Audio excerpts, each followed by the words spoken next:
So before we start, can I quickly have a quick snap poll? How many of you guys are below the age of 25? Oh, that's a large number. And how many of you have heard of mob lynching, of mob violence recently in our country? All right. So the word lynching comes from two people, Charles Lynch and William Lynch. Now in the 18th century in the United States of America, white American supremacists would often gang up and beat up or kill black men over issues that they believed that the black men were wrong in. That's where the word lynching comes from. And these white supremacists, these mobs of people, continue to do this over a period of time. So the next logical step then would be, shouldn't there be a law that dealt with it? But the American Senate repeatedly blocked the law. And it blocked the law for over 100 years. Now, coming to India. In India, instances of mob violence have increased by 97% since 2014. That is the reason that I got interested in this subject and I started researching on it. And I found some very strange things. One, most of the people who were involved in this act of mob violence, the average age was about 25 to 45, which means they were young people, like you. What I also found very strange was these young people were using modern technology. For example, 3G phones, 4G phones, the latest gadgets, or even Wi-Fi, WhatsApp, or other social media methods to spread and make viral the video of them beating somebody. So it's kind of paradoxical that a young literate society or young literate youngsters like you are beating up people in the most barbaric way and using the most modern technology to spread it. And that got me thinking. That led me to go to the Supreme Court against one kind of vigilantism that is on, and this is the cow vigilantism. When I started researching on cow vigilantism and I moved to the Honorable Supreme Court against cow vigilantism, it astounded me that this cow vigilantism is not just not prevented by governments, but by some state governments it's encouraged. So some state governments actually encouraged cow vigilantes by giving them rewards, by giving them prizes, by giving them ID cards to become cow vigilantes. And that is what got me more interested in the subject. And a group of us youngsters then came together and thought, what more could we do? Why is this happening today in our country? Why is it that there are mobs forming on various issues? And why are these mobs not being able to stop? And what is it that is required that this kind of action does not happen? So we started studying the law. And we found one thing that was very surprising, that in our IPC and CRPC, there is no definition of lynching. Also, the youngsters who were indulging in this kind of mob violence, there is no fear of the law. Hence, a few of us got together and he said, why not we draft a law that the parliament can introduce or that the government can introduce so that this kind of mob vigilantism comes to an end. And that's what gave birth to MASUKA, or Manav Suraksha Kanun. Now let me quickly run you guys through some of the provisions of the law. We propose that MASUKA, mob lynching, be made a non-bailable offense. That's what we propose in MASUKA. The second thing that we propose is whoever commits this crime of mob lynching should be punished with a sentence of up to life imprisonment. So we put in the fear of the law. What we also propose in MASUKA is the area officer, the local SHO, the local police inspector of that area where a mob accumulates and beats up somebody must be suspended immediately and put under a judicial probe. Now that's a question that's always been asked to me and to the rest of the team, that why should the police be suspended immediately? Because we at Team MASUKA believe that if the officer is not suspended immediately, then he could prove to be a hindrance in the probe. But more importantly, how does an officer or a local police officer not know, police in charge not know, that a mob of about 300 people have accumulated at a place chanting slogans over a rumor, over something that's made them angry, with swords, with knives, ready to barge into somebody's house, ready to stop trucks and check those trucks.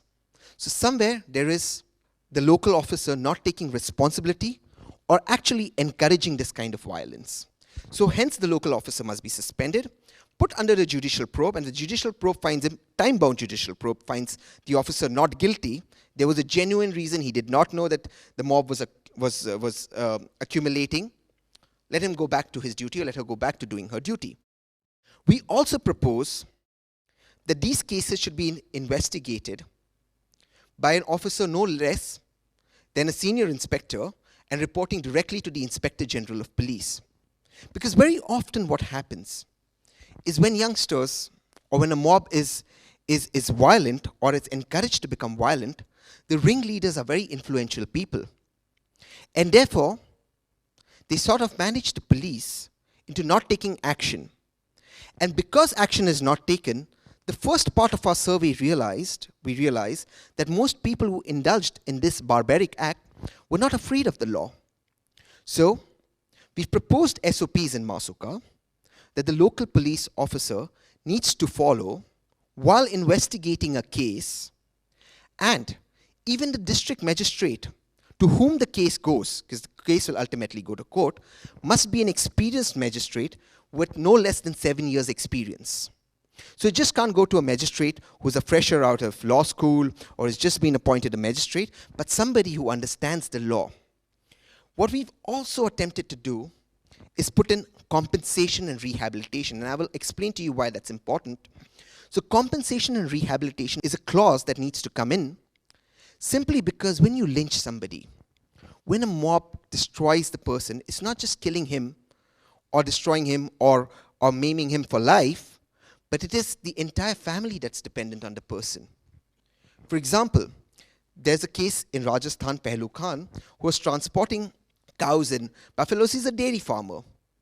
When the mob stopped him, accused him of illegally transporting the animals, and beat him up and burnt his truck and killed him, today his entire family is on the streets and there's been no compensation. So we propose that the state government put in a minimum compensation of 25 lakhs. It can be upwards, that to be decided by a court of law, but there must be in law a minimum compensation of 25 lakhs. This amount can of course go up, but rehabilitation must take place, not just financial rehabilitation, but also emotional and psychological rehabilitation must be mandatory. Now, when we speak about mob lynching, it's very interesting, like I said. Youngsters in the age of 25 to 45 indulging in violence, something that's barbaric, something that happened in the US, for example, in the 18th century and early 19th century, happening in our country today, beating up people and using modern technology. So further studies showed us that there is a direct relation to the economy going down, to the GDP falling, and mob violence increasing. In short, when you don't have jobs, you get mobs. Now a narrative is created that this vigilantism is one religion against another, is only about the cow, but that's not entirely true. As we started researching, and we youngsters who came together started looking at the subject and thinking about it and talking to experts about it, what we realized is there's a gentleman called Ravindra in Delhi, a man who believed in the Swachh India mission. All he told some youngsters was, do not urinate here on the road, but go to the toilet ahead, to the public toilet ahead, and urinate. The mob ganged up and killed him. There's another case of a gentleman called Pehlu Khan, who the mob ganged up and beat up and killed because they did not like the way he looked.